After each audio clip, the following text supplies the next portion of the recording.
Hi friends, இன்றைக்கி நம்ம என்ன வீடியோ பார்க்க போகிறோன்னா, பக்ரீத் டைமில் எல்லாருமேட்டையுமே வந்து மட்டன், பீஃப் எல்லாமே நிறைய இருக்கும். ஃப்ரீசரில் முடிஞ்ச அளவுக்கு போடுவாங்க. இடம் இல்லைன்னா என்ன பண்ணேன்னு யோசிச்சுட்ருப்பீங்க. அந்த மாதிரி ஆளுக்கு தான் இந்த வீடியோ நல்லா செட் ஆகும்.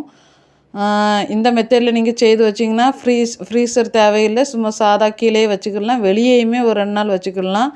ஃப்ரிட்ஜ்லேயே ஒரு கண்டெய்னரில் அடைச்சி வச்சாலும் 10-15 நாள் கெட்டு போகாமல் இருக்கும்.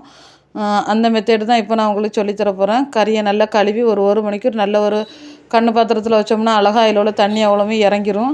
அதுக்கப்புறம் அந்த கறியை நம்ம தட்டிக்கிட்டு அதுக்கு வத்தல் பொடி, அந்த கறிக்கு கனெக்ட் பண்ண வத்தல், மஞ்சள், கொஞ்சமாக கரம் மசாலா தூள் 1 ஸ்பூன் போட்டிருக்கேன். இது ஒரு 2 கிலோ கறி இருக்கும் அந்த மெத்தேடுக்கு. அதுக்கப்புறம் லெமன் ஜூஸு, தயிர், இஞ்சி பூடு விழுது கொஞ்சம் போட்டு கொஞ்சமாக தேங்காய் எண்ணெய் சேர்த்துக்கிடுங்க. தேங்காய் எண்ணெய் சேர்த்துட்டு அந்த கறிக்கு தேவையான அளவு உப்பு அதையும் போட்டு நல்லா வந்து நம்ம மிக்ஸ் பண்ணிக்கிடணும். ஸ்பூனு ஆப்பையெல்லாம் வச்சு நீங்கள் மிக்ஸ் பண்ணக்கூடாது. நம்ம கையால் தான் நல்லா மிக்ஸ் பண்ணணும். கையால் மிக்ஸ் பண்ணும்போது தான் வந்து நம்ம அந்த கறியில் எல்லா கறியிலையுமே உப்பு, தயிர், இஞ்சி பூடு எல்லாமே நல்லா பிடிக்கும். மிஞ்சி போனால் ஒரு 10-20 நிமிஷம் நல்லா பெரட்டி நல்லா இதே மாதிரி நல்ல எல்லா இடமும் அந்த உப்பு இது எல்லாம் படைய மாதிரி பண்ணிட்டு ஒரு நல்லா சமப்படுத்தி ஒரு 2-3 மணிக்கூர் அப்படி ஊற வச்சுக்கிடுங்க. ஒரு 2-3 மணிக்கூர் கழித்து ஊறினப்புறம் இந்த மெத்தேடில் தான் இருக்கும். கொஞ்சமாக தண்ணி ஊறி இருக்கும்.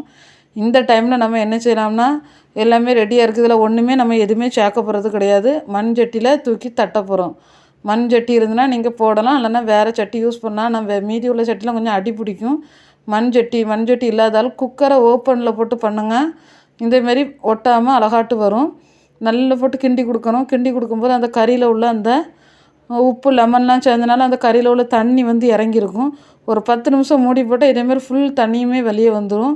வந்தோன்னா இந்த ஸ்டேஜில் நீங்கள் அந்த தண்ணியை எடுத்து குடித்தா சூப்பு டேஸ்ட்டில் இருக்கும், நல்லாட்டும் இருக்கும்.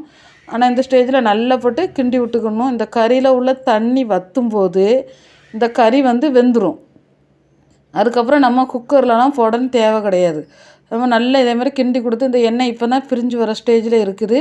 இந்த கறியில் உள்ள தண்ணி நல்லா கொதிக்க வைக்கும்போது இதேமாதிரி கொஞ்சமாக பிரண்டு தண்ணி வற்றிட்டு இன்னும் தெரியுது உங்களுக்கு வீடியோவில். இந்த ஸ்டேஜில் நம்ம வந்து கொஞ்சம் பெருஞ்சீரகத்தூள் வேணாலும் நம்ம போட்டு அதையும் போட்டு நல்லா மிக்ஸ் பண்ணி ரெண்டாவது இன்னும் கொஞ்சம் பிரட்டி விட்டுக்கிடலாம். பிரட்டி விட்டிங்கன்னா இன்னும் அந்த குறைய தண்ணி வந்து வெந்து தண்ணியெல்லாம் நல்லா வற்றிரும். வற்றின ஸ்டேஜில் கொஞ்சம் இப்போ அந்த தண்ணி எல்லாமே வற்றிட்டு இந்த ஸ்டேஜில் எண்ணெய் கொஞ்சமாக சேர்த்துக்கிடுங்க. நிறைய வேண்டாம். ஒரு 2-3 ஸ்பூன் அளவுக்கு எண்ணெயை சேர்த்து அந்த எண்ணெய் வந்து எல்லா இடமும் எல்லா கறியிலையும் படுறது மாதிரி நல்லா சுலட்டி கிண்டி விடணும். நம்ம கிண்டி கொடுக்குறதுல தான் அது நிறைய நாள் இருக்கும்.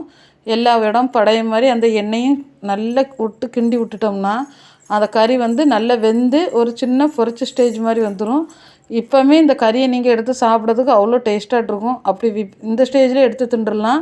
அந்த தண்ணி வற்றும்போது பீஃபு, மட்டனு, சிக்கன் எதாக இருந்தாலுமே இந்த மாதிரி சட்டியில் போட்டு அதில் ஊறுற தண்ணி வத்தந்தண்ணியும் போட்டாலே கறி வந்து நல்லா வெந்துடும்.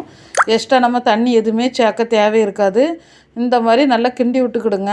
இந்த ஸ்டேஜில் நல்லா கிண்டி விட்டுட்டு நல்லா வெளியே வைக்கிறதா இருந்தாலும் மண்சட்டியாக இருந்தாலும் 2-3 நாள் வெளியே வைக்கலாம்.